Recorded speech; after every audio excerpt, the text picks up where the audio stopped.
Ignorance is degrading only when found in company with riches. The poor man is restrained by poverty and need.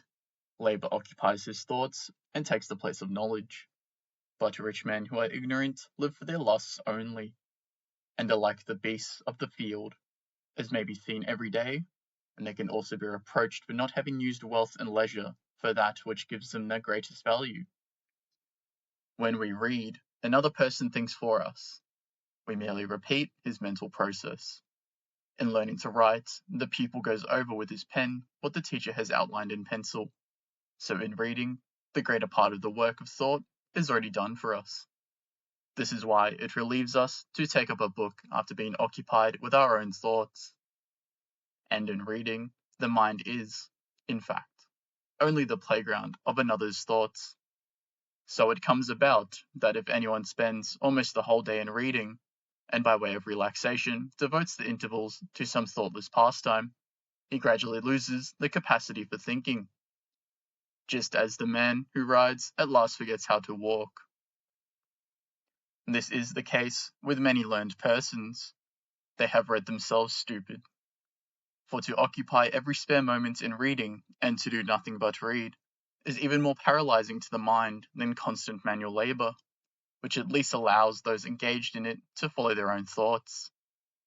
A spring never free from the pressure of some foreign body at last loses its elasticity, and so does the mind if other people's thoughts are constantly forced upon it.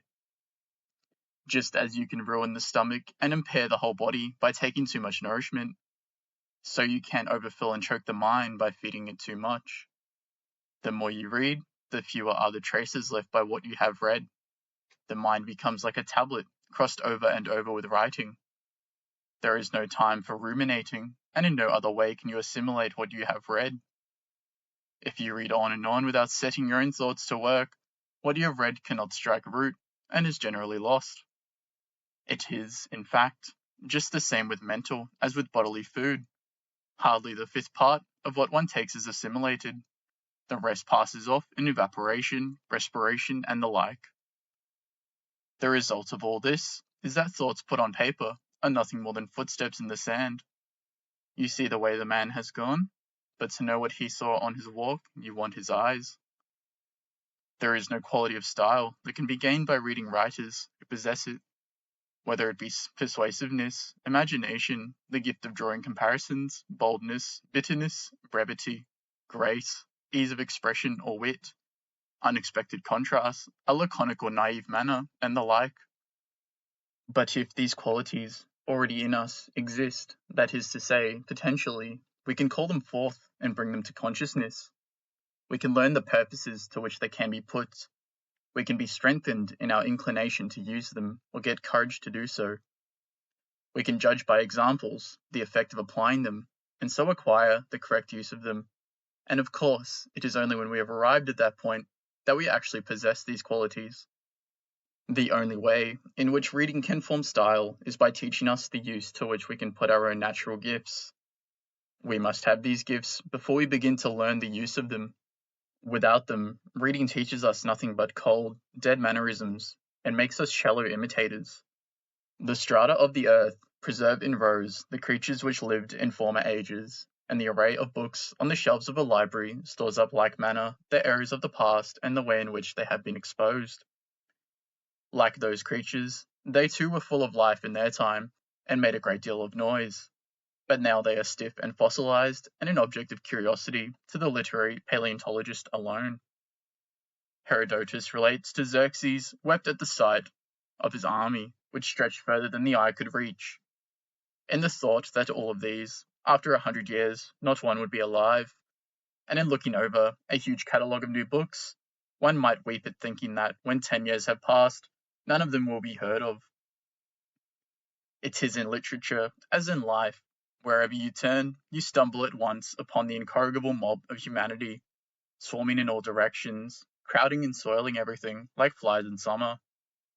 Hence the number, which no man can count, of bad books, those rank weeds of literature which draw nourishment from the corn and choke it, the time, money, and attention of the public, which rightfully belong to good books and the noble aims they take for themselves. They are written for the mere purpose of making money or procuring places. They are not only useless, they do positive mischief. 9/10 of the whole of our present literature has no other aim than to get a few shillings out of the pockets of the public, and to this end, author, publisher, and reviewer are in league. Let me mention a crafty and wicked trick, albeit a profitable and successful one, practiced by literateurs, hack writers, and voluminous authors. In the complete disregard of good taste and the true culture of the period, they have succeeded in getting the whole of the world of fashion into leading strings, so they are all trained to read in time and all the same thing, viz., the newest books, and that for the purpose of getting food for conversation in the circles in which they move. This is the aim served by bad novels produced by writers who were once celebrated as Spindler, Bulwer Lytton, Eugene Sue.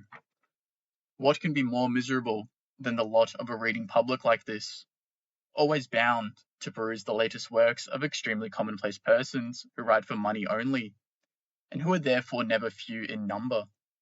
And for this advantage they are content to know by name only the works of the few superior minds of all ages and all countries. Literary newspapers, too, are a singular cunning device for robbing the reading public of the time which, is the culture to be attained, should be devoted to the genuine productions of literature, instead of being occupied by the daily bungling commonplace persons. Hence, in regard to reading, it is a very important thing to be able to refrain. Skill in doing so consists in not taking into one's hands any book merely because at the time it happens to be extensively read, such as political or religious pamphlets, novels, poetry, and the like, which make a noise, and may even attain to several editions in the first and last year of their existence. Consider, rather, that the man who writes for fools is always sure of a large audience. Be careful to limit your time for reading and devote it exclusively to the works of those great minds of all times and countries, who o'ertop the rest of humanity, those whom the voice of fame points to as such. These alone really educate and instruct. You can never read bad literature too little, nor good literature too much. Bad books are intellectual poison. They destroy the mind, because people always read what is new instead of the best of all ages. Writers remain in the narrow circle of the ideas which happen to prevail in their time, so the period sinks deeper and deeper into its own mire. There are at all times two literatures in progress, running side by side, but little known to each other. The one real, the other one only apparent. The former grows into permanent literature. It is pursued by those who live for science or poetry. Its course is sober and quiet, but extremely slow, and it produces in Europe scarcely a dozen works in a century. These, however, are permanent. The other kind is pursued by persons who live on science or poetry. It goes at a gallop with much noise and shouting of partisans, and every 12 puts 1,000 works on the market. But after a few years one asks, where are they? Where is the glory which came so soon and made so much clamour? This kind may be called fleeting, and the other permanent literature. In the history of politics, half a century is always a considerable time. The matter which goes to form them is ever on the move. There is always something going on. But in the history of literature, there is often a complete standstill for the same period. Nothing has happened, for clumsy attempts don't count. You are just where you were 50 years previously. To explain what I mean, let me compare the advance of knowledge among mankind to the course taken by a planet. The false paths on which humanity usually enters after every important advance are like the epicycles in the Ptolemaic system, and after passing through one of them, the world is just where it was before it entered. But the great minds, who really bring the race further on its course, do not accompany it on the epicycles it makes from time to time. This explains why posthumous fame is often bought at the expense of contemporary praise, and vice versa. An instance of such an epicycle is the philosophy started by Fichte and Schelling and crowned by Hegel's caricature of it. This epicycle was a deviation from the limit to which philosophy had been ultimately brought by Kant, and at that point I took it up again afterwards to carry it further. In the intervening period, the sham philosophers I have mentioned and some others went through their epicycle, which had just come to an end. so that those who went with them on their course are conscious of the fact that they are exactly at the point from which they started. This circumstance explains why it is that every 30 years or so, science, literature, and art, as expressed in the spirit of the time, are declared bankrupt. The errors which appear from time to time amount to such a height in that period that the mere weight of their absurdity makes the fabric fall, whilst the opposition to them has been gathering force at the same time. So an upset takes place, often followed by an error in the opposite direction. To exhibit these movements in their periodical return would be the true practical aim of the history of literature. Little attention, however, is paid to it. And besides, the comparatively short duration of these periods makes it difficult to collect the data of epochs long gone by now, so that it is most convenient to observe how the matter stands in one's own generation. An instance of this tendency, drawn from physical science, is supplied in the Neptunian geology of Werther. But let me keep strictly to the example cited above, the nearest we can take.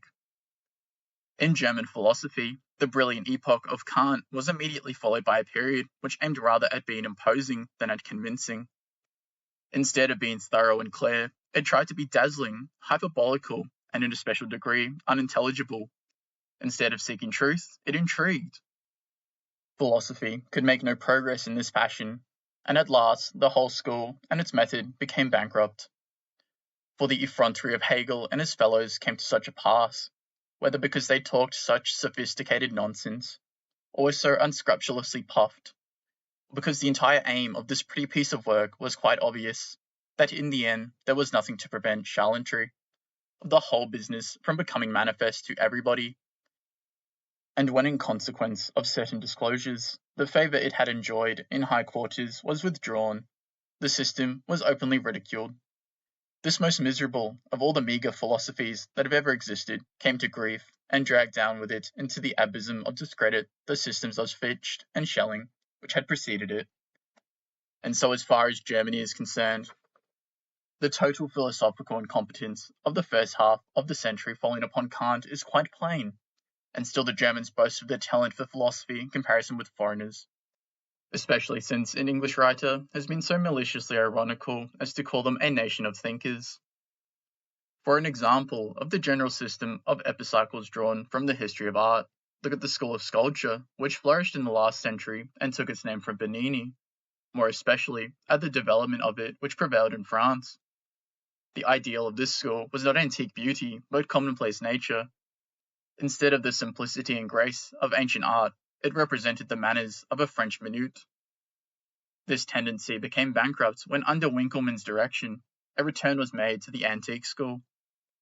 The history of painting furnishes an illustration in the first quarter of the century, when art was looked upon merely as a means and instrument of medieval religious sentiment, and its themes consequently drawn from ecclesiastical subjects alone. These, however, were treated by painters who had none of the true earnestness of faith, and in their delusion, they followed Francesco Francia, Pietro Perugino, Angelico del Fiesole, and others like them, rating them higher even than the really great masters who followed. It was in view of this terror, and because the poetry and analogous aim had at the same time found favour, that Goethe wrote his parable, Fassenspiel. This school too got the reputation of being whimsical, became bankrupt, and was followed by a return to nature, which proclaimed itself in genre pictures and scenes of life of every kind, even though it now and then strayed into what was vulgar. The progress of the human mind in literature is similar. The history of literature is for the most part like the catalogue of a museum of deformities. The spirit in which they keep best is pigskin. The few creatures that have been born in goodly shape need not be looked for there. They are still alive and are everywhere to be met with in the world, immortal, and with their years evergreen. They alone form what I have called real literature, the history of which, poor as it is in persons, we learn from our youth, up out of the mouths of all educated people, before compilations recounted for us. As an antidote to the prevailing monomania for reading literary histories, in order to be able to chatter about everything, without having any real knowledge at all, let me refer to a passage in Lichtenberg's works, which is well worth perusal.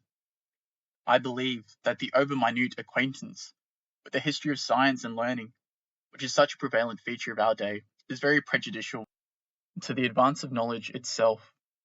There is pleasure in following up this history, but as a matter of fact, it leaves the mind not empty, indeed, but without any power of its own, just because it makes it so full.